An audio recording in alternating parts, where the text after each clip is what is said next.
जैसेची राहावे चित्ती असू द्यावे समाधान। प्रस्तुत प्राप्त प्रसंगी प्राप्त रूपी चिंतन रूपी सेवेकरता घेतलेला अभंग हा तोण्या जीव्याचा आहे। हे सांगण्या इतपत हा समाज आडाने राहिलेला नाही। हा अभंग तोण्याचा आहे हे ऐकल्याबरोबर तुटामध्ये म्हटल्यानंतर समजतं की जगद्गुरु तुकोबारायांचा हा 4 चरणाचा अत्यंत सुंदर भक्ती प्रधान करणारा अभंग आहे। भक्तीचं महात्म्य सांगणारा अभंग आहे।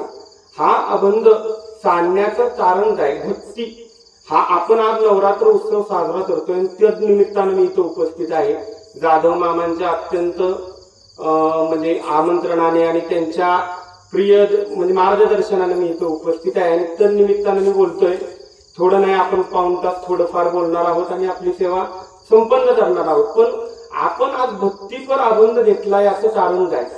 भक्त या शब्दाचा आधी म्हणजे शास्त्रामध्ये ज्या 10 रात्री सांगितल्या म्हणजे नवरात्र आणि शिवरात्र म्हणजे 9 दिवसाची नवरात्र आणि एक शिवरात्र जी महाशिवरात्र आपण साजरी करतो। म्हणजे एक रात्र शक्तीची आणि बाकीच्या 9 रात्र ह्या शक्तीच्या आणि एक रात्र ही शिवाची। आपण ह्या 10 रात्र ह्या कल्याण करणार आहे। म्हणजे आपल्या शास्त्रानुसार 365 दिवसांपैकी ज्या 10 रात्री ह्या जीवाचं कल्याण करणार आहे। ह्या 10 रात्रीमध्ये जर आपण भगवंत प्राप्ती करून घेतली किंवा भक्ती मार्गाने वाटचाल केली तर आपल्याला अनन्य साधारण असं भक्तीचं फल प्राप्त होणार आहे। पण आपण काय करायला लागलो की भक्तीच्या मार्गावर आपण चाललो आहोत, पण तो भक्तीचा मार्ग आपण व्यवस्थित चालतो का ह्याची आपण तपासणी करून द्यायला तयार नाही। आम्ही भक्तीच्या मार्गाने चाललो, पण तो भक्तीचा मार्ग देवापर्यंत पोहोचवणारा आहे का, संतांपर्यंत पोहोचवणारा आहे का, त्याचा विचार आम्ही कोणी करायला तयार नाही। आज नवरात्र हे स्वरूप पाहिल्यानंतर जिथं तिथं दांडिया, जिथं तिथं 9 रंगाच्या साड्या, जिथं तिथं 9 दिवसाचे उपवास आणि उपवासाचा थोडा ट्रेंड आहे। बिन चप्पलचा उपवास म्हणजे 4 माणसांना फक्त दिसावं की मी उपवास धरलाय म्हणून बिन चप्पल घालता केलेला उपवास म्हणजे ट्रेंडिंगचा उपवास आहे। पण खरंच त्यामध्ये भक्ती भाव प्रेम आहे का त्याचा विचार आम्ही करणं फार गरजेचं आहे। देवाला तुम्हाला 9 दिवसात 9 साड्या घातल्या म्हणजे देव प्रसन्न होणार नाही। 9 दिवसात बिन चप्पलचं चाललं म्हणून देव प्रसन्न होणार नाही। आपण आपला हिंदू धर्म जपत असताना, आपला सनातन धर्म जपत असताना आपण ज्या धर्मावर वाटचाल करत आहोत त्या धर्मामध्ये मुळात सांगतो 9 रात्र ह्या 9 दिवसाचा कोणत्याही शास्त्रामध्ये उल्लेखच नाहीये। तसं सांगायला गेलं तर नवरात्रामध्ये 9 ह्या पूर्ण शास्त्रामध्ये फक्त सांगितले 29 उपवास, वारकऱ्याचे केवळ 29 उपवास सांगितले। त्यामध्ये असणारे आपले 24 एकादशा, 5 पर्वण्या आणि अर्धा उपवास सांगितला तो म्हणजे दर सोमवार। हे एवढे उपवास आपल्या शास्त्राने मान्य केलेले आहेत। बाकीचे आपण गुरुवार धरत असो, मंगळवार धरत असो, शास्त्राला त्याची काही किंमत नाहीये किंवा शास्त्र त्याला मानत नाही। पण काय झालं, प्रत्येक वेळी कुठल्या तरी हिंदू मध्ये एक परंपरा रुजवायची आणि त्यातून उपवास चालू करायचे ही प्रथा अनेक काळापासून चालू आहे। पण ह्या उपवासाला मान्यता नाही। पण ठीक आहे, तुमची आमची श्रद्धा आहे, आपण उपवास धरतो। आपण कृतज्ञतेसाठी उपवास धरला पाहिजे, दिखाव्यासाठी नाही। उपवास धरत असताना आपण खरंच त्या भक्ती मार्गाने चालतोय का ह्याचा आपण विचार केला पाहिजे। नवभक्तीमध्ये म्हणजे आज 9 दिवसामध्ये नवभक्तीच्या तरुणी नवरात्रा, नाथ महाराजांनी काय म्हणलं, नवभक्तीच्या तरुणी नवरात्रा। मग नवभक्ती करून आपल्याला ही नवरात्र साजरी करायची। मग त्या नवरात्रीमध्ये 9 दिवसामध्ये कोणती देवी कोणत्या दिवशी हे तरी आम्हाला माहिती आहे का? म्हणजे आज आपण 9 दिवसाच्या नवरात्रीचे उपवास धरतो, आजची तिथी आपल्याला माहित नाही। आजच्या तिथीचा सुद्धा फार मोठा डोळा आहे। आज सप्तमी, आपण अष्टमी म्हणून साजरी करायला लागलो। आज असताना सप्तमी कारण तृतीयेचा म्हणजे तृतीय 2 दिवस आली, म्हणजे तृतीया ही जी तिथी आहे ती द्वितीय आली म्हणजे 2 वेळा आली, म्हणजे तिथी वाढली आणि आज सप्तमी। आज अष्टमी नाहीये, पण आज प्रत्येकाच्या स्टेटसला काय अष्टमी। त्या अष्टमी कारण आम्ही आमची संस्कृती विसरलो आणि पाश्चात्य संस्कृतीचा आम्ही अनुकरण करायला लागलो, पाश्चात्य कॅलेंडर आम्ही अनुभवायला लागलो। पण तुम्हाला सांगू का, आपलं हिंदू जे सनातन तिथीचं म्हणजे जे कॅलेंडर आहे त्यामध्ये काय आहे, सूर्य आणि चंद्र ह्याच्यावर आपली तिथी चाललेली आहे। आपण एवढं प्रगल्भ आहोत की सर्व सर्व धर्मांच्या व्यतिरिक्त आपण आहोत. आपल्यापासून निर्माण झालेले अनेक धर्म आहेत. आपण जर काय वाटतं माहितीये का, आपण आपल्या धर्माचं अनुकरण करण्याऐवजी इतरांच्या धर्माला नाव ठेवण्यातच आमचा जास्त रस आहे. आज हिंदुत्व हिंदुत्व हिंदुत्व अनेक जण हिंदू हिंदू हिंदू बोलतायत, पण ते हिंदू म्हणून बोलत असताना आम्ही तो हिंदू धर्म पाळतोय का? आमचा हिंदू धर्म फक्त राजकारणाच्या वेळी बाहेर येतो, उफाळून येतो. कुठंतरी विरोध असला तेव्हा हिंदू मुसलमान असला ते आमचा धर्म बाहेर येतो. पण तो हिंदू धर्म जेव्हा परस्त्री माते समान मानण्याची वेळ येते तेव्हा तो हिंदू धर्म कुठे असतो? हिंदू धर्म जपत असताना आम्हाला ही नवरात्र काय शिकवते की परस्त्रीचा आदर करा, म्हणजे हिंदू धर्माचा सत्कार आहे. ही नवरात्र ही आपल्या घरातल्या आईला, आपल्या घरातल्या बहिणीला, आपल्या घरातल्या सुनेला समर्पित करणं म्हणजे नवरात्रीचं खरं महत्व आहे. आजचा दिवस तर फार सुंदर आहे. आज खरं तर युद्धाचा शेवटचा दिवस. 9 दिवसामध्ये 7 दिवस देवीनं युद्ध केलं आणि आज शंभू आणि अशंभू नावाच्या राक्षसांचा वध केला. तो आजचा हा दिवस आहे. आज कालरात्री नावाच्या देवीची पूजा केली जाते. आपण प्रथम पासून पाहिलं तर श्लोक आहे. प्रथम शैलपुत्रीच, द्वितीयम ब्रह्मचारिणी, तृतीयम चंद्रदंतेती, कृष्ण दत्तेती चतुर्थतम. आणि म्हणून आज कालची झालेली कात्यायनी देवीने आज कालरात्री, आणि आज कालरात्रीला देवीने ज्या पद्धतीने इतरांचा वध केला आणि देवी क्रोधायमान झाली, तिचा रंग काळा पडला. रंग काळा पडल्यानंतर देवानं चिडवलं, शिवानं चिडवलं की तू तर काळे. म्हणून कालिका मातेचं रूप धारण करून केलं, शंभू आणि अशंभू नावांचा वध केला. आणि नंतर मग ब्रह्म देवाकडे प्रार्थना केली की मला माझं पहिलं रूप परत दे.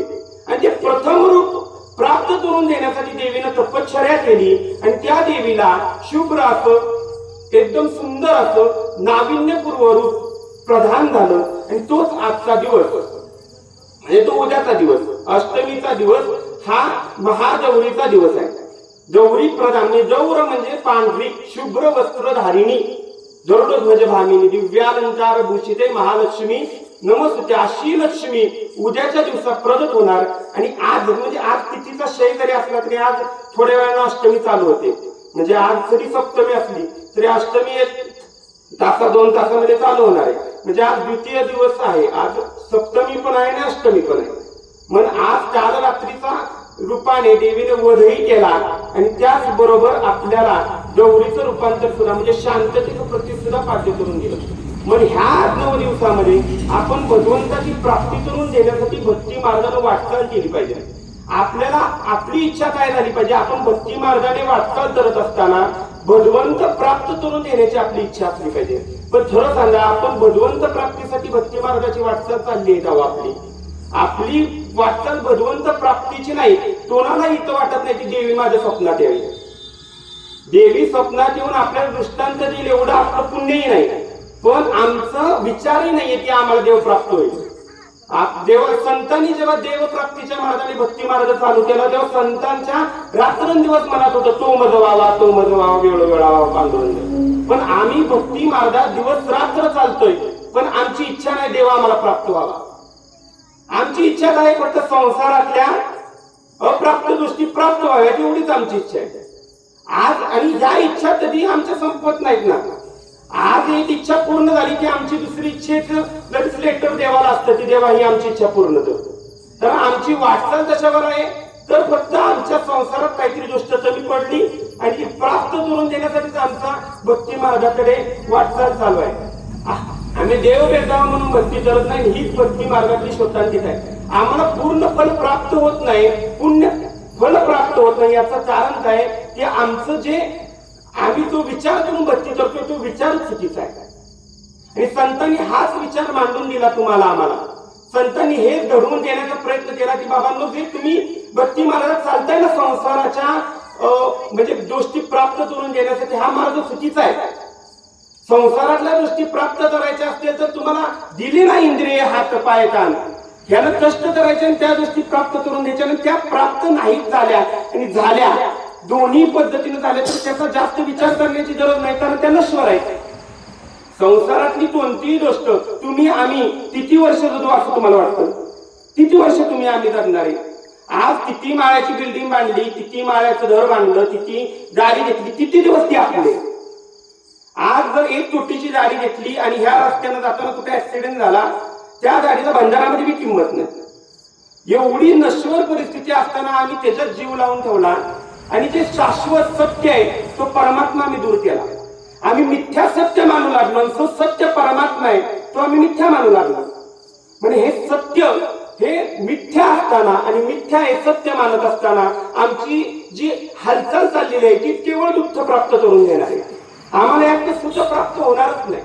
शास्त्रानं भगवंत प्राप्तीचे अनेक मार्ग सांगितले. ज्ञान मार्ग, योग मार्ग, कर्म मार्ग, भक्ती मार्ग. चारही मार्गाने चालत असताना शास्त्र म्हणतं तुम्ही भक्ती मार्गाने चाला. ज्ञानोबर आहे, ज्ञान मार्गाने चालतात, योग मार्गाने चालतात, भक्ती मार्गाने चालतात, कर्म मार्गाने चालतात. ज्ञानेश्वरीमध्ये ज्ञान मार्गाचा उल्लेख केला, कर्म मार्गाचा उल्लेख केला, भक्ती मार्गाचा उल्लेख केला आणि योग मार्गाचा उल्लेख केला. पण ह्या चारही मार्गाचा उपयोग करत असताना ज्ञानेश्वर महाराजांनी सांगितलं तुम्ही फक्त भक्ती मार्गाने चाला. तर ज्ञानेश्वर महाराजांना इतर सर्व मार्गाचे तोटे माहित आहेत. जर तुम्ही आज ज्ञान मार्गाने चालत गेला, ज्ञान मार्गाचा अवलंब केला, तुम्हाला ज्ञान प्रधान झालं, प्राप्त झालं, त्यातलं भगवंत प्राप्त झाला, तरी ज्ञान मार्गाला सर्वात मोठा धोका आहे तो म्हणजे अहंकाराचा. नामदेवराय आपल्या मागणीत म्हणतात की अहंकाराचा वारा न लादो राजसा. अहंकार कोणाला लागू नये, कुणाला शिवू नये. तर अहंकारासारखं दुःख प्रदान करणारं ह्या जगात काहीच नाही. जोपर्यंत तुम्हाला अहंकार आहे तोपर्यंत तुम्हाला दुःख आहे. जोपर्यंत तुमच्या अंतःकरणात मीपणा आहे तोपर्यंत तुम्हाला दुःख आहे. ज्यावेळी ह्या मीपणाची निवृत्ती होईल, हा अहंकार दूर होईल, तेव्हाच तो भगवंत आपला होणार आहे. तिळ भर जरी होय अहंकार भारतो समान मेरुदेवा. तिळा एवढा जरी अहंकार तुमच्या आमच्यामध्ये असेल तर देव आपल्याला प्राप्त होणार नाही. तुम्ही कितीही प्रयत्न करा, किती नवरात्र धरा, उपवास धरा, शिवरात्र धरा, नाही तर उपाशी राहा. अनेक वेळा आता असं झालंय की अनेक जण प्रश्न विचारतात की 9 दिवसाचा उपवास धरल्यानंतर देवी प्राप्त झाली असती तर जो भिकार आहे तो रोजच उपवाशी राहतो, मग त्याला आता देवी येत नाही किंवा त्याला आता देव प्राप्त होत नाही. नुसतं उपवासी राहून उपयोग नाही ना, उपसहवास झाला पाहिजे ना त्या भक्तीत. उपवास या शब्दाची जर उच्चार करायची झालं तर उप हे प्रत्यय आहे आणि सहवास त्याचा उपसर्ग आहे. उप आणि सहवास, त्या भगवंताच्या चरणी आपण सहवास करून राहणं आणि मग त्याच्या अंतःकरणातली जी म्हणजे गुण आहे ते आपल्या अंतःकरणात येणं, ह्याला हेच न भक्ती. म्हणजे तुटोपर्यंत देव पहावया गेलो पण तेथे देवाची होऊन गेलो. मी देव पाहायला गेलो पण तिथंच देव झालो. म्हणजे आपण देवी पाहायला येतो तर ती देवी झालो तर आपण आपल्या अंतःकरणातला देव आपल्याला कधी समजला का? आपण जी देवी बसवली ही फक्त काय आहे, दुर्जेचं स्वरूप आहे. ती म्हणजे आपल्याला दिसत जरी असली तरी ती निर्गुण निराकार सुद्धा आहे ना. आदी माया आदिशक्ती जननी जी आहे ती नुसती साकार रूपात जरी आपल्याला दिसत असली तरी ती निर्गुण आहे. आणि ती जी लय रूप आहेत ना, आजच्या दिवसाची देवी ही सिंहापासून आलेली आहे, तर उद्याची दिवसाची देवी बैलावर आहे. उद्याची देवी येणारे महागौरी रूप बैलावरच रूप आहे. म्हणजे देवी तनातनानं बदलत असते स्वतःच रूप. आणि आपण ज्या देवीचं पूजन करतोय ती देवी सुद्धा जर बदलत असेल तर ती निर्गुण निराकार देवी आपल्या अंतःकरणात सुद्धा आहे हे आपल्याला तरी समजतात. आपली वाटचाल तशी पाहिजे माहितीये का, की सर्वांसाठी राम देहा देये हे सूत्र देऊन आपण चाललं पाहिजे. मूर्तीपूजेला आपला विरोध नाही. मूर्तीपूजा वारकरी संप्रदाय श्रेष्ठ मानली गेली, पण मूर्ती पूजेबरोबर आपल्या अंतरामध्ये सुद्धा देव आहे ही प्रचिती आपल्याला झाली पाहिजे. ज्ञानोबा म्हणतात तैसा हृदयामध्ये मी रामू असता सर्व सुखाचा रामू. तैसा हृदयामध्ये मी प्रत्येकाच्या हृदयामध्ये आहे. पण त्या हृदयामधला राम तुम्ही ओळखायला शिका तरच मन काय होईल माहिती, जय खेळांची गणपती सांगतो आणि तया 70 रती वाढवा. ही 70 रती कधी वाढेल, ज्यावेळी तुम्ही सर्वांसाठी राम शोधाल तेव्हा. मग हा राम काय आहे की तुम्ही जेव्हा इतरांमध्ये देव पाहायला जाल तेव्हा मन देव पाहावयाचे जीवन देवाचे होऊन ठेवलो. ही भावना तुमची आमची निर्माण होईल आणि ही भावना शिकवते काय तर भक्ती शिकवते. भक्ती मार्ग आपल्याला अनेक लक्षणं, प्रेम लक्षणं निर्माण करून देते. भक्तीसारखं प्रेम तुटत नाही. तुम्ही ज्ञान मार्गाने जावा, अहंकार दडलेलाच आहे. योग मार्गाने जावा, योग मार्ग आम्हाला जमणार नाही. योग मार्गामध्ये 64 84 योग म्हणजे बसायची साधनं सांगितली. 84 योध साधना सांगत असताना आम्ही एका प्रवचनमध्ये 84 वेळा जागा बदलत असतो. आम्ही एकदा डावा पायवर उजवा पायवर आमचं 1 तासामध्ये तेवढं चाललेलं असतं. योध साधना आम्हाला कधी जमणार? त्यामुळे योध साधनाही आम्हाला जमणार नाही, ज्ञान साधनाही आम्हाला जमणार नाहीये. पण आम्हाला जमेल तर काय जमेल तर भक्ती मार्ग जमेल. बाबा भक्ती मार्गात काय सांगितलं? फक्त नामस्मरण करा, देवाचं नाव घ्या, देव तुम्हाला प्राप्त होईल. पण नुसतं नामस्मरण नाही, ते भावरूपानं करा. कारण देव कुठल्याही गोष्टीचा भुकेला नाहीये. तुम्ही देवाला समजा आज देवाला आपण फुलं वाहिली, फळं वाहिली, धन वाहिलं, तरी ते निर्माण कोणी केलं? त्यानंच केलं. ते ज्यानं निर्माण केलं त्याला ते पुन्हा देऊन तुम्ही त्याच्यावर फार मोठे उपचार करताय अशातली देत नाही. त्याच्यातल्या त्याची कमतरताच नाहीये. मुळात ज्यानं ते निर्माण केलं त्याला ते देऊन काही उपयोग नाहीये. त्याला द्यायचं असलं तर काय द्या? प्रेम द्या. म्हणूनच महाराज म्हणतात ना येताना, भक्ती प्रेमे विना ज्ञान नव्हतो देवा, अभिमान नित्य नव्हता यामध्ये. मला अभिमान होईल असं काय देऊ नको, मला दे ते काय दे? तू प्रेम दे. आणि तू प्रेम दे, कारण तो भावाचा भुकेला आहे. देव भावाची भुकेला हाची दुष्टाळ तयार आहे. तो भावाचा भुकेला असल्यामुळे त्याला फक्त प्रेमाची अपेक्षा आहे. तुमच्या फळांची, फुलांची, तुमच्या पैशाची त्याला काही देणं नाही. कारण त्यानंच ते निर्माण केलेलं आहे. त्याच्यातलं त्याची कमतरता नाहीये. त्याच्यातलं कमतरता असेल तर ती प्रेमाची आहे. आणि ती प्रेम कल्पना पूर्ण करण्याची जबाबदारी आपल्यावर आहे. म्हणून आपल्याला माणूस म्हणून जन्माला घातलं.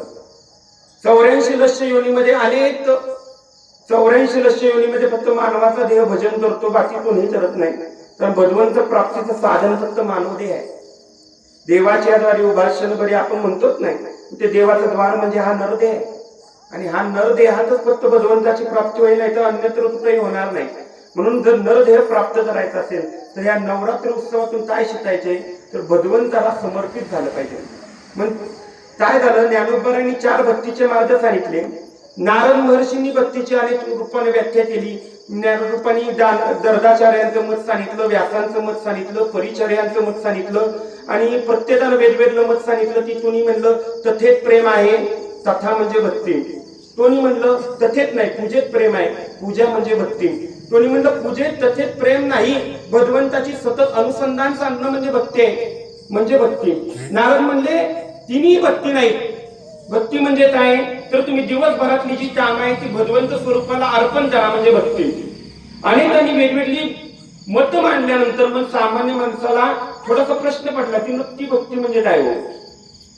आणि मग एवढे सगळे भक्तीचे प्रकार सांगत असताना ज्ञानोबांनी पुन्हा ते म्हणजे माणसांना जर अज्ञान होतं तोपर्यंत ज्ञानोबांनी सांगितलं चतुर्विधा भजन्ते माये जना सुकृतार्जुना.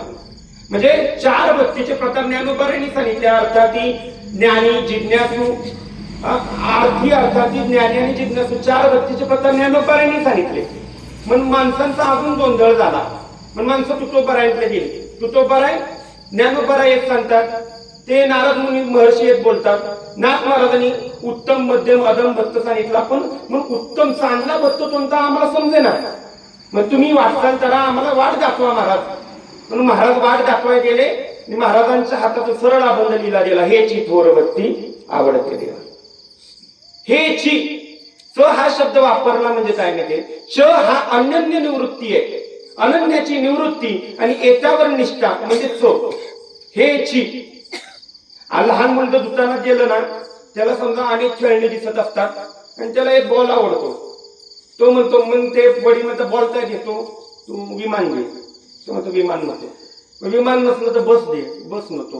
हेची मला हेच पाहिजे. काय पाहिजे? बॉलच पाहिजे. थोडा चेंडू मला घेऊन द्या, बाकी काय नको. मग ते चेंडू हेची भक्ती आवडते देवा. मग कोणती भक्ती? संकल्पावी माया संसाराची. संकल्पावी माया संसाराची ही भक्ती भगवंताला आवडते. ठेविले अनंती तैसेची राहावे, चित्ती असू द्यावे समाधान, हेची भक्ती आवडते. प्रत्येक 2 चरणामध्ये सुरुवातीला भक्ती सांगितली. ती पहिली काय भक्ती सांगितली? संकल्पावी माया संसाराची. माया माया फार आडवी येते. मायेची जननी कोण असेल तर ही अंबाबाई.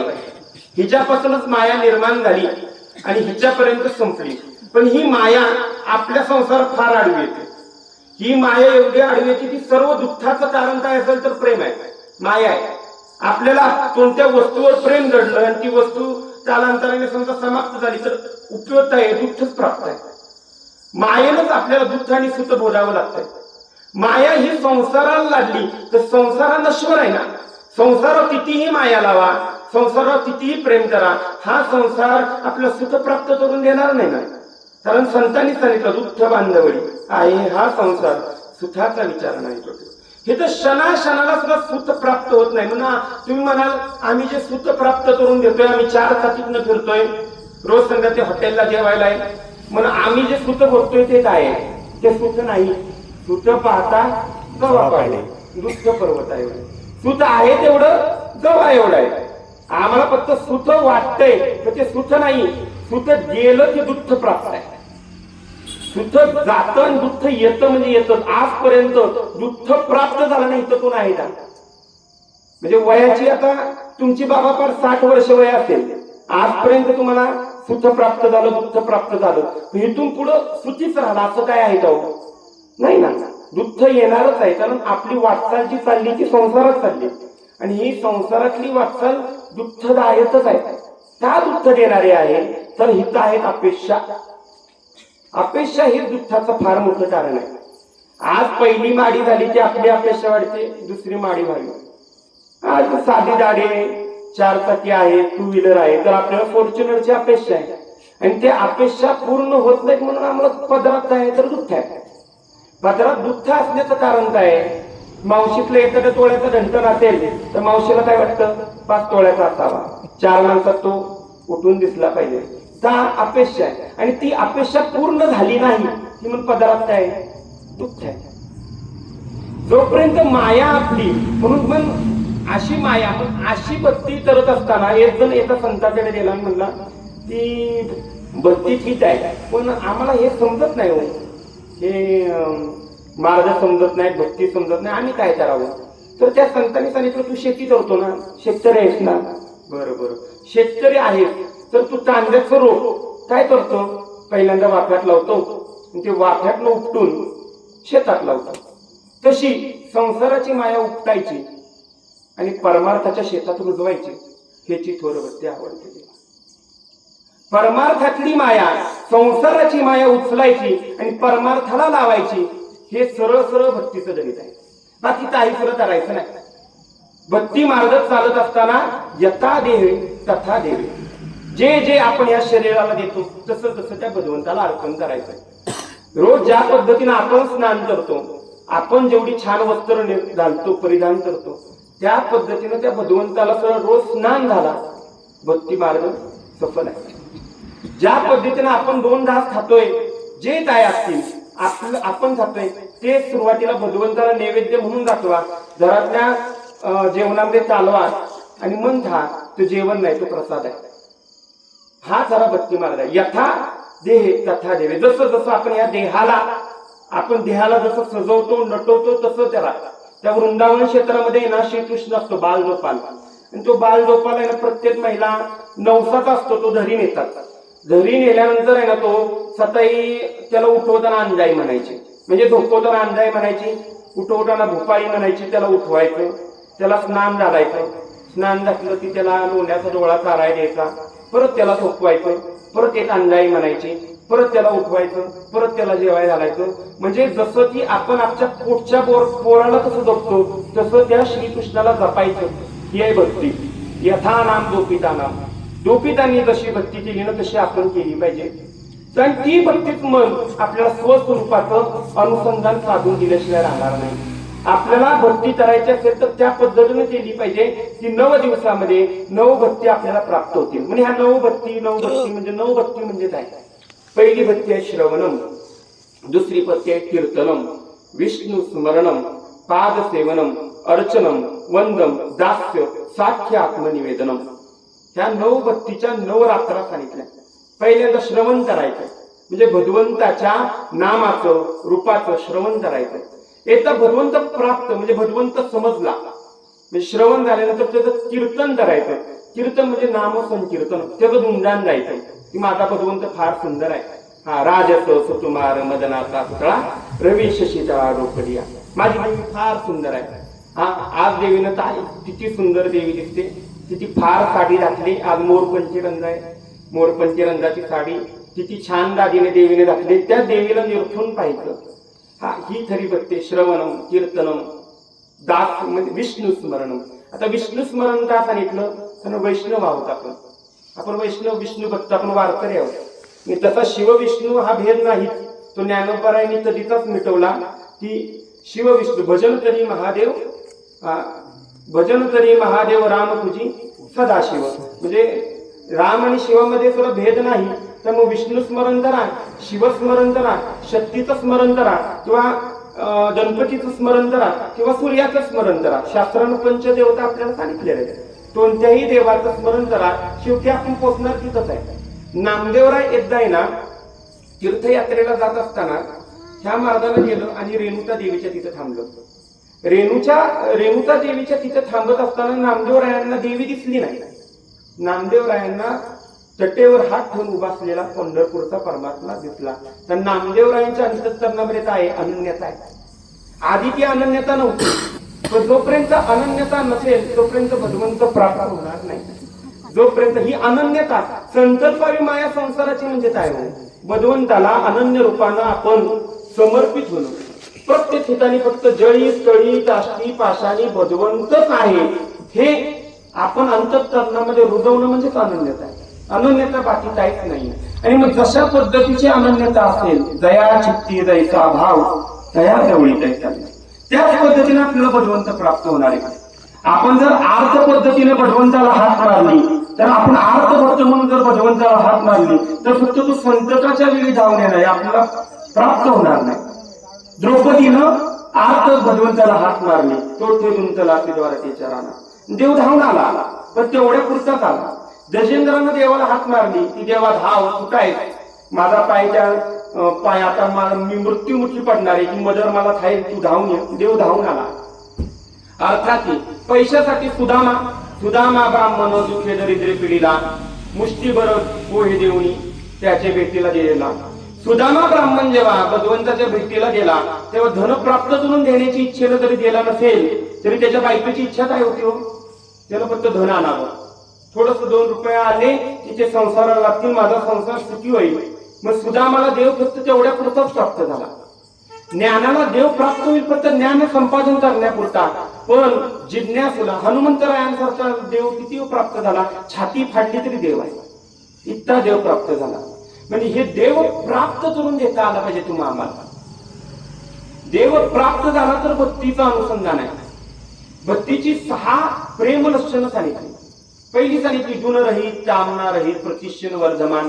आपण भक्ती करत असताना आपल्याला कुठल्या पद्धतीनं ती भक्ती प्राप्त होईल, आपल्याला तो देव कसा प्राप्त होईल याचा विचार करत असताना गुणरहित, ते देव पाहत असताना तो कुठल्या रूपात आहे, कुठल्या रंगात आहे, त्याचे काय गुण आहे, तो तमरेवर हात ठेवून आहे का तसाच उभा, ह्याच्यातलं पाहिलं जात नाही, त्याच्या रूपातलं पाहिलं जात नाही, फक्त भावातून पाहिलं जातं.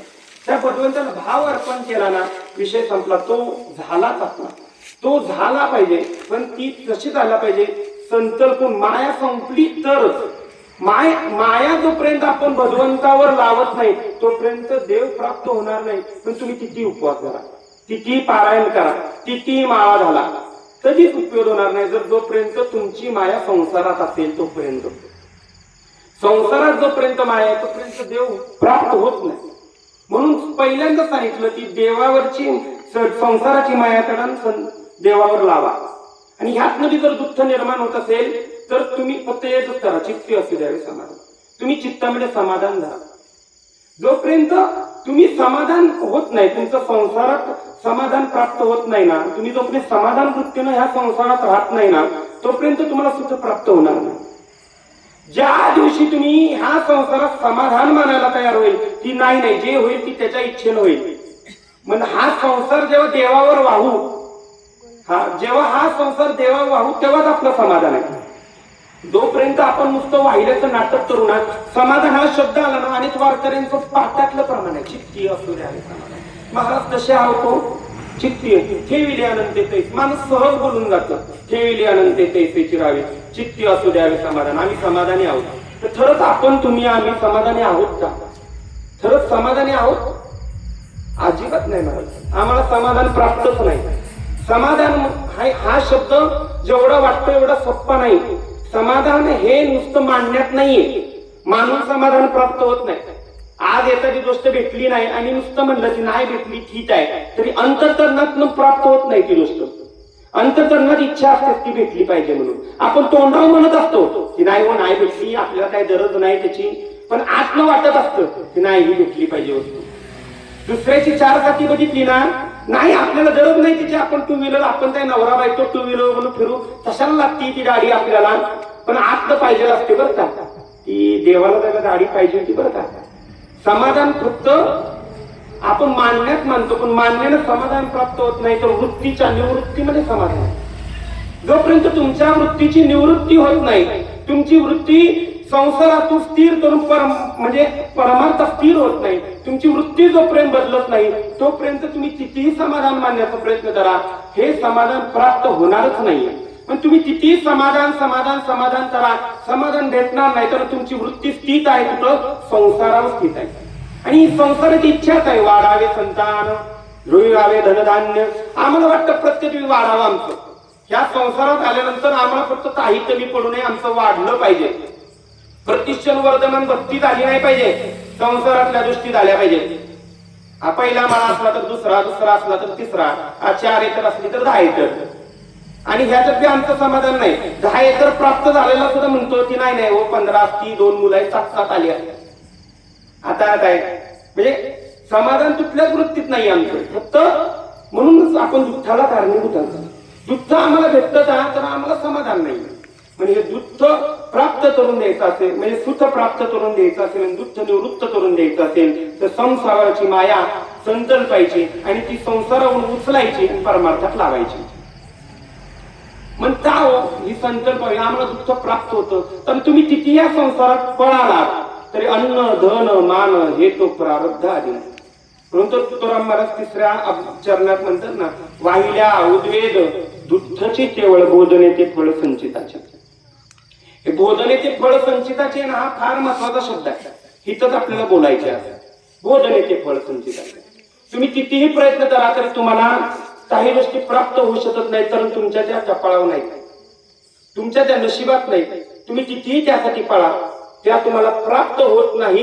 कारण अन्न धन मान ह्या 3 गोष्टींची आपल्याला संसारात गरज असेल, तर त्या प्रत्येक गोष्टी ह्या फक्त आपल्याला आपल्या कर्मानं प्राप्त होत असतात, प्रयत्नानं प्राप्त होत असतात आणि संचितानं प्राप्त होत असतात.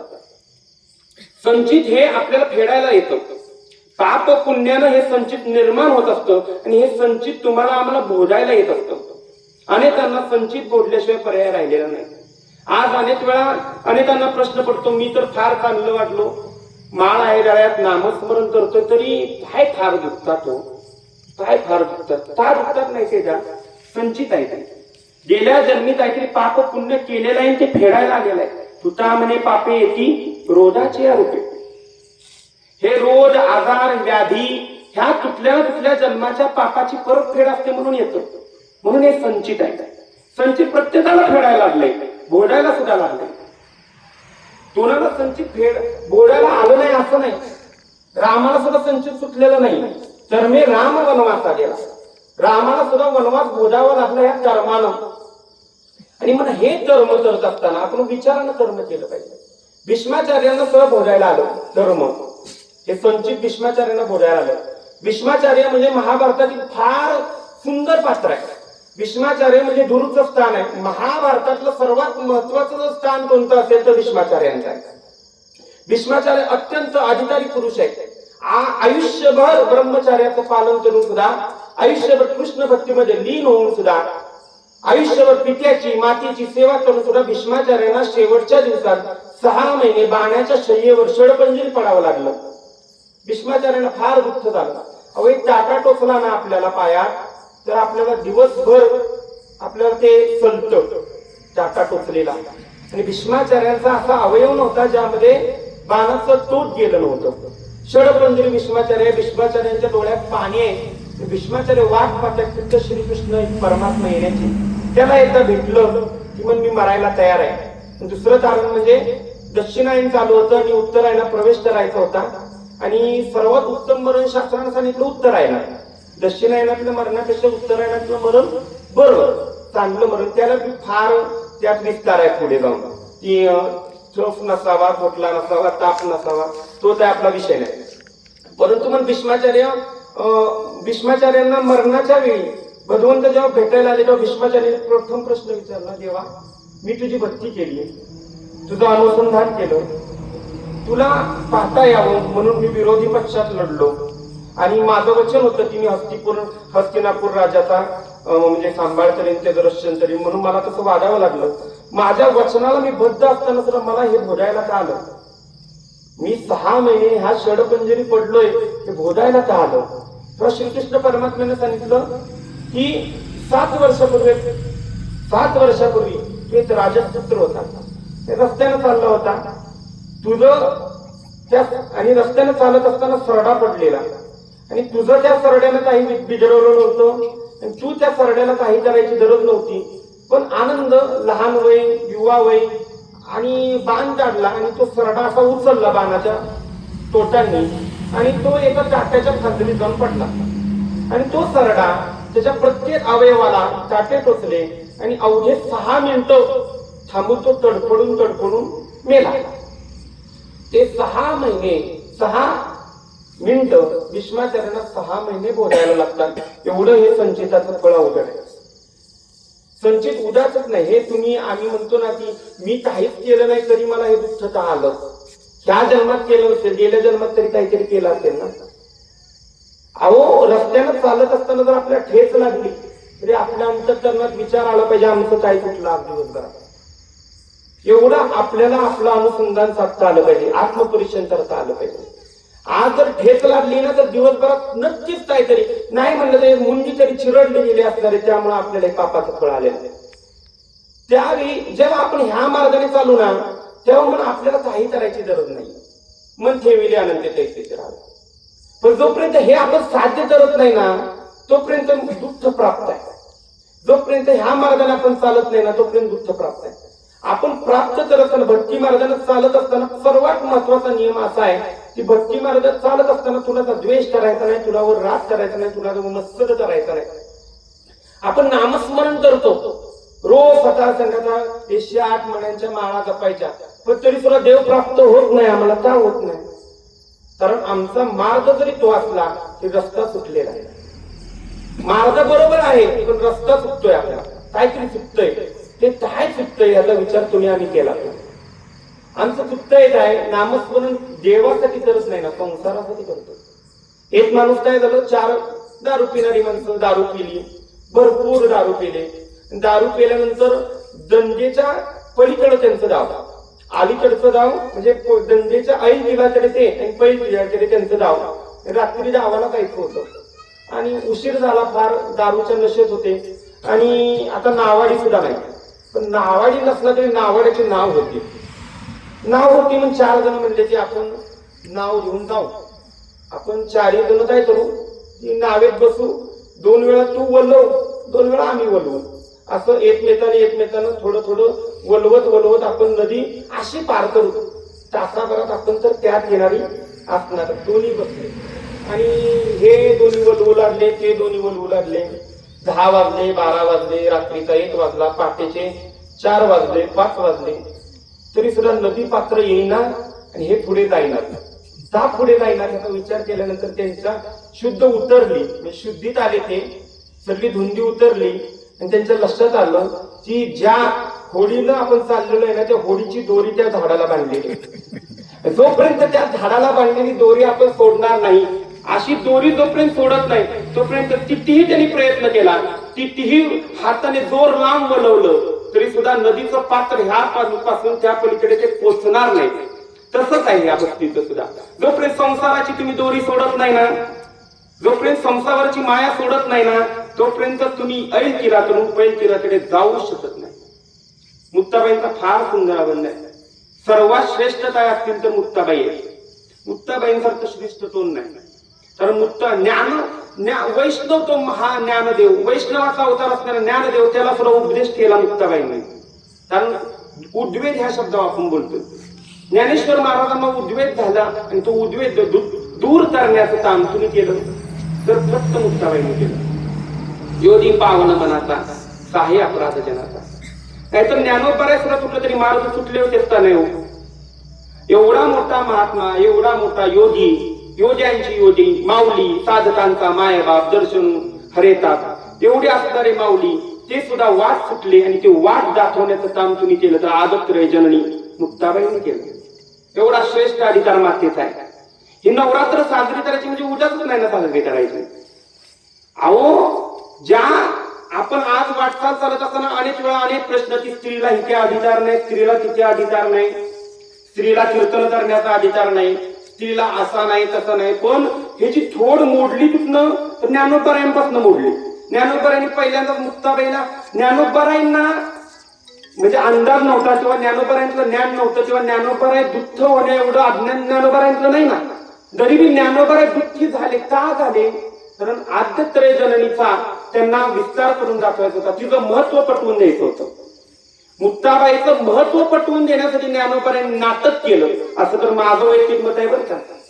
आणि हेच मत खरं असावं. कारण एवढा मोठा महात्मा त्याला उद्वेग व्हावा, हे बघा, भक्त जिथे असताना त्या भक्ताला उद्वेग होण्याचं काही कारण नाही. साधू जर उद्वेग करत बसला ना, आता मध्यंतरीची आत्ताची न्यूज आहे की आता आपल्या नाशिकला म्हणजे मेळावा बसणार आहे, तुंब मेळावा. आणि तुंब मेळावा बसल्यानंतर साधूंनी उपोषण बसवलं. साधूंचं म्हणणं काय की आम्हाला विचारात घेतलं नाही. पण मला सांगा, ज्याच्यात अहंकार आहे तो साधू आहे का हो? कलियुगामध्ये असे किती साधू पडलेले आहेत. तुटोबरा म्हणतात भगवं वस्त्र आहे, भगवं वस्त्र येतात तुत्र्याला सुद्धा आहे, येताना तुत्रा जन्मता भगवा आहे म्हणून तो साधू होत नाही ना.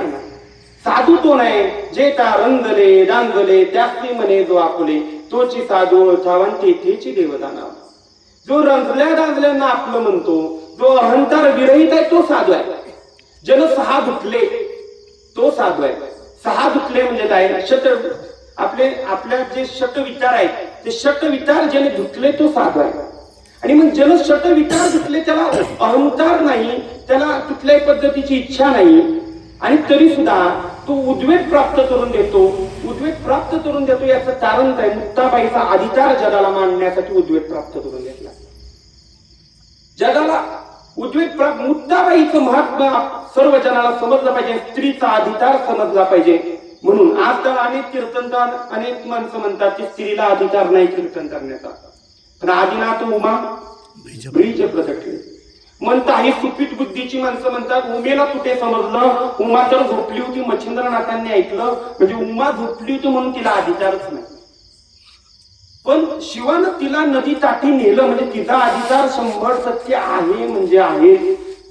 कारण त्याच तिच्या पोटातूनच ह्या जननीचा, ह्या म्हणजे पूर्ण सृष्टीचा जन्म झालाय. तिला अधिकार नसण्याचं काही कारण नाही, सर्वांना अधिकार आहे. आणि उद्वेग दूर झाल्याशिवाय भक्ती मार्गात वाटचाल करता येत नाही. तुटोबरायांनी सुद्धा 21 वर्षापर्यंत फार संसार केला, फार म्हणजे इतका संसार केला की नोंदणी वह्या त्यांच्या थतावण्या वेळच्या वेळ लिहिणे, उदाऱ्या मांडाय जाणे, वसुली करणे, ही सगळी कामं तुटोबरायांनी केली. कपडे विकली, व्यवसाय केला. पण त्यांना उद्वेग जोपर्यंत झाला नाही संसाराचा, तोपर्यंत ते परमार्थात यश प्राप्त करू शकले नाही.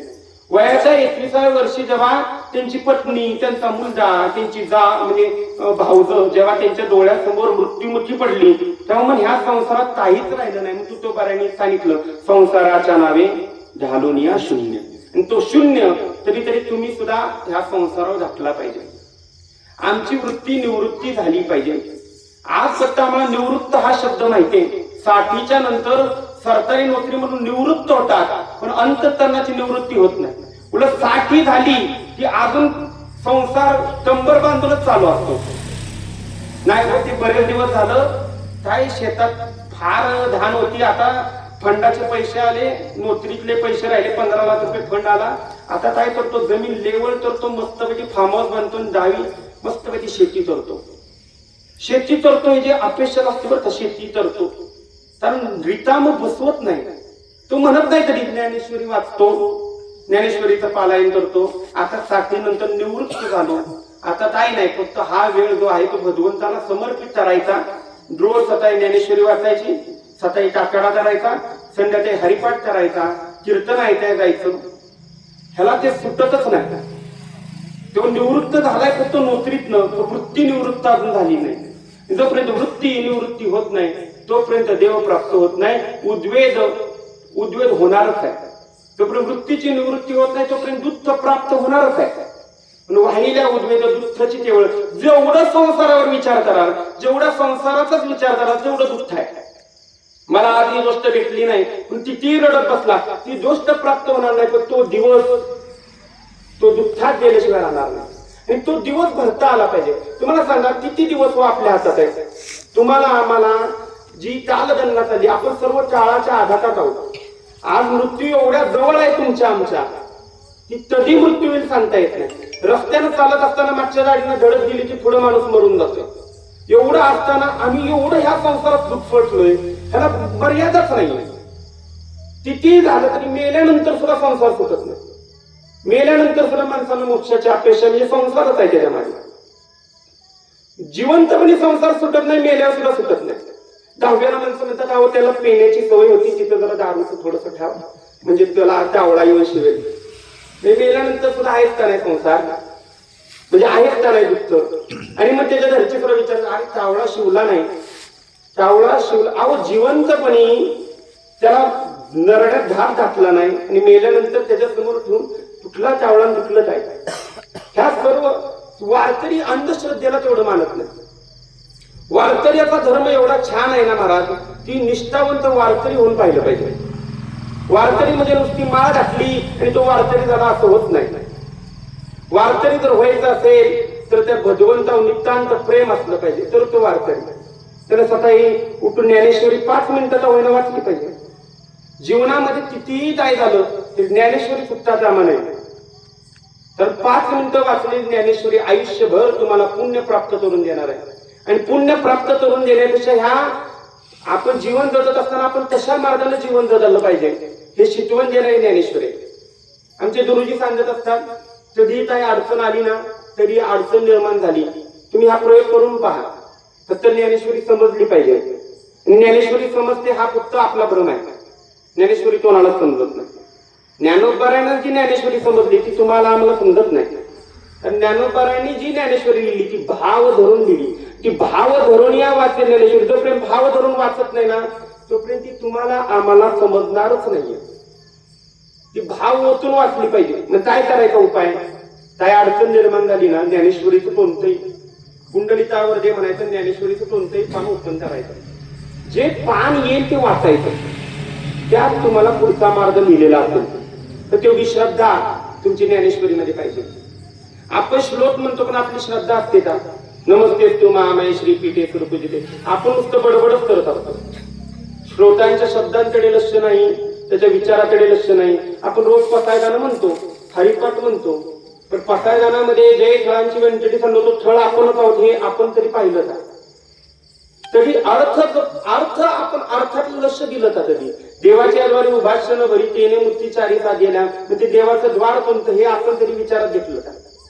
आपलं फक्त चाललेलं आहे ते वरवरच चाललेलं आहे. आपण आतमध्ये थोडमध्ये रुजायला किंवा आतमध्ये विचार करायला आपण तयार नाही. जोपर्यंत तो विचार आपण करत नाही ना तोपर्यंत किती या परमार्थात वाटचाल करा तुम्हाला यश प्राप्त होणार नाही, समाधान प्राप्त होणार नाही. आज तर कीर्तन प्रवचन ही प्रवचन तर बंडच पडली. मला फार कौतुक आहे. दांडिया खेळण्यापेक्षा काहीतरी करण्यापेक्षा 2 शब्द भगवंताचे वेडे वाकडे ऐका पण ऐका. चुकीचं येऊ द्या देवाच्या, पण तुम्हाला खरं सांगतो देवाचा ऐका. तर हा खरा भक्ती मार्ग आहे. तुम्ही श्रवणच केलं नाही तर श्रवण नाही, मग कीर्तन नाही, विष्णू स्मरण नाही, पुढच्याचा उपयोगच नाही तोपर्यंत श्रवण करत नाही. जोपर्यंत तुम्हाला श्रवणानं रूप प्राप्त करून घेता येत नाही, जोपर्यंत त्या देवाचं रूप आपल्याला समजत नाही तोपर्यंत पुढचं सर्व व्यर्थ आहे ना. श्रवण फार महत्वाचं आहे. पण आज श्रवण करायला कोणी तयार नाही. इथं मला वाटतं दशस्त्रियेचे प्रवचन सुटली तर सगळी प्रवचन बंदच झाली. बऱ्यापैकी सप्त्यातली प्रवचनं नाहीयेत, ज्ञानेश्वरीची प्रवचनं नाहीयेत, कीर्तन तेवढी आहेत. कीर्तन भीती कीर्तनाची तर वाटच लागली. कीर्तन हे मनोरंजनाचं फार मोठं साधन झालंय. म्हणजे देव सांगणाऱ्याला महत्व नाहीये. जो काय म्हणजे फार मर्यादा सोडून बोलणारी जी माणसं आहेत त्यांनाच प्रथम प्राधान्य ह्या क्षेत्रात. आम्हाला काहीतरी मनोरंजनाचं पाहिजे, चांगलं काहीतरी ऐकायला आलं पाहिजे. फार सुंदर वाटलं पाहिजे, हसता आलं पाहिजे, पोट धरून हसता आलं ना म्हणून म्हणायचं बुवा लय भारी बरं, पुढच्या वर्षी ह्याला तारीख फिक्स. त्या फिक्स तारीख त्याला हसवलं, पोट धरून हसवलं, म्हणजे काय बुवानं हसवलं, मरत तोपर्यंत हसवलं. पण ह्या कीर्तनाच्या किंवा प्रवचनाच्या गोष्टी नाही. तुम्हाला सांगतो का, अत्यंत छंदाची बाब आहे ही, बोलण्याची गरज नाही, पण जरा माणसं जास्त दिसली म्हणून बोलतो. आता हे बोलण्याचा विषय नाही की, तुम्हाला खरं सांगायचं म्हणलं तर हे एकमेव साधन कलियुगातलं राहिलंय जे तुमचा आमचा उद्धार करू शकतो. कलियुगा माझी तरावे कीर्तन, तेने नारायण देईल भेटी. ही प्रवचन कीर्तन हे एकमेव साधन आहे जिथनं भगवंत प्राप्त होण्याची थोडी तरी शाश्वती आहे. आणि ती सुद्धा शाश्वती आपण तुम्ही आम्ही अशा मनोरंजनामध्ये घालवायला लागलो की फार मोठी शोतांकित आहे. आम्हाला फक्त वाटतं मनोरंजन झालं पाहिजे, 4 गोष्टी सांगितल्या पाहिजेत, पण ह्या 4 गोष्टीनं आपलं हित होतंय का अहित होतंय ह्याचा तुम्ही आम्ही विचार करायला तयार नाही. आपलं हित कशात आहे तर आपलं हित कोणत्याही सासूसुनाच्या गोष्टी ऐकण्यात नक्कीच नाहीये. आपलं हित राजकारण बोलण्यात नक्कीच नाहीये. आपलं हित असेल तर फक्त ते भगवंताविषयी बोलण्यातच आहे. नाथ महाराजांनी जेव्हा कीर्तनाची परंपरा सांगितली तेव्हा फार सुंदर परंपरा सांगितली, फार सुंदर. नाथ महाराज म्हणतात की म्हणजे जेणे तरुणी अंतरी ठसावी मूर्ती श्रीहरीची, तैसी कीर्तन मर्यादा आहे संतांच्या धरती. तुम्ही आम्ही सुद्धा त्याच वृत्तीनं ऐकणारे आहोत. म्हणजे सांगणाऱ्याची वृत्ती जरी बदलली तरी ऐकणाऱ्याची ती पाहिजे ना. एखादा सांगणारा फार भक्ती मार्गाचं सांगत असलं तर आमच्या ते डोक्यावरनं जात आहे, कारण आम्हाला ऐकण्याची मानसिकता राहिलेली नाही. आमची ऐकण्याची मानसिकता मनोरंजन झालेली आहे. आणि हे मनोरंजन कुठेतरी थांबलं पाहिजे आणि भक्ती मार्गातला आपली वाटचाल चालली पाहिजे. फार कौतुक आहे, थोडस छोटस मंडळ आहे, पण कुठेतरी भगवंताचं नामस्मरण ह्या ठिकाणी घडतंय. इतर तुला आत्ता दरबार चालू झाला असेल, मस्तपैकी वेगवेगळ्या रंगाच्या साड्या हितही व्हाव्या. दरबार म्हणजे दर्भ, दरबा या अर्थ दर्भ, त्या दर्भातून जी जननी निर्माण होते तिचं पूजन म्हणजे दरबा आहे. त्याला एक वेगळं शास्त्रोक्त डान्स हवा. आजकाल अश्लील गाण्याशिवाय गाणी नाही. जी गाणी देवासमोर लावत नाही ती गाणी आहेत. अशा पद्धतीपेक्षा हे फार सुंदर आहे. 4 माणसं येत आहेत, छान ऐकतायत, त्यांच्यात नाही म्हणलं तरी थोडस प्रेम देवावर तरी अर्पण करतील का नाही. लय राहिलं थोडस प्रेम देवा अर्पण करतील आणि हीच खरी भक्ती आहे. तुम्ही काही करू नका, फक्त दिवसातली 4-5 मिनिटं फक्त देवाला द्या. 5 मिनिटं शांत डोळे तेथून ते फक्त अनुसंधान करा, देव तुम्हाला प्राप्त होईल. तुनाबद्दल द्वेष करू नका, तुनाबद्दल राग करू नका, तुनाबद्दल तिरस्कार करू नका. कारण तुकाराम महाराज म्हणतात ती कुठली भक्ती नाही, वर्म सर्वेश्वर पूजनाचे. काय वर्म सांगितलं? वर्म एवढंच सांगितलं, कोण्याही जीवाचा न दोडो मत्कर, कुठल्याही जीवाचा मत्कर करू नका. नवरात्र साजरी करायची असेल ना तर आपल्या आया बहिणींना आदर द्या, परस्त्री माते समान माना, तर ही नवरात्र साजरी होईल. नवरात्र साजरी करायची असेल ना तर सासूने सुनेशी ती देवी स्वरूप आहे असं वाजा, आणि सुनेनं सासूशी ती देवी स्वरूप आहे असं वाजा, तर ही नवरात्र साजरी होईल. पतीनं आपल्या पत्नीशी ती देवी स्वरूप आहे असं वाजा, तर ही नवरात्र साजरी होईल. नवरात्र साजरी करायची म्हणजे नक्की काय करायचं तर फक्त स्त्री शक्तीचा जागर करायचा, तर त्या स्त्री शक्तीला योग्य तो सन्मान प्राप्त करून द्यायचा, तर ही नवरात्र खरंच साध्य झाली असं आपण म्हणतो. बरोबर 9 वाजलेले आहेत. आता ते तासात उन्हायला लागले उरता, मला तर ते उरकलं पाहिजे. उरकलं नाही पाहिजे तर थोडं कार्यक्रम फार आहे असो. मला इथं शरद तातांमुळे संधी प्राप्त झाली, तसेच मला फार प्रेमाची माणसं आहे. मी फार वेळा मार्केटला असल्यामुळे फार जणांना भेटतो आणि आमची बऱ्यापैकी ओळख आहे, स्नेहातून इथं येणं झालेलं आहे. पण हे झालेलं असताना आज तुम्ही माझे 2 शब्द वेगळे वाकडे तसेही असो तुम्ही ऐकून घेतले, शांत स्थिर बसला, ही लहान बाळ बसली. असाच तुमच्यातून परमार्थ घडत राहो, अशीच भक्ती घडत राहो. आज 2 दिवस प्रवचन ठेवले, पुढच्या वेळी 9 दिवस प्रवचन ठेवा, काही उपयोग नाही. 1 तास फक्त देवाचं नामस्मरण करा, काही नको. आपण प्रवचन कीर्तन ठेवली ना, आजकालची ह्या भागाची कीर्तनाची श्रोतांची अशी आहे की हे असलं तर कीर्तनाला, नाहीतर कीर्तनाला तोंड जायला माझे ना. म्हणजे आम्ही खायला जातोय का कीर्तनाला जातो हेच आम्हाला समजलं. खायला काय होतंय म्हणजे हीच आहे ना, हिथून सुरुवात आहे. संकल्प आमची जे हितली माया संपली नाही, संसारातली माया संपायला आमचं आयुष्य पुरं पडेल तरी ही संपणार नाही. तुम्ही त्याच्यात भांडणीतही पडू नका की संकल्पावी माया संसाराची. फक्त तुम्ही एवढंच करा, त्या भगवंताचा अपमान होणार नाही एवढी काळजी द्या. हिंदू धर्म जपत असताना फक्त परत स्त्री मातेचा मान माना, अवश्य बक्षू नका, चांगलं राहणीमान ठेवा, द्वेष करू नका, राग करू नका, तिरस्कार करू नका. आईला, आपल्या बहिणीला, आपल्या पत्नीला छान कळते की स्त्री शक्ती आहे, तिचा आदर करा. ह्यातच नवरात्र आपली साध्य झाल्याशिवाय राहणार नाही. झालेली सेवा मा दुर्गेच्या चरणी संपन्न करतो आणि सेवा थांबवतो. रामकृष्ण हरी. हरे राम राम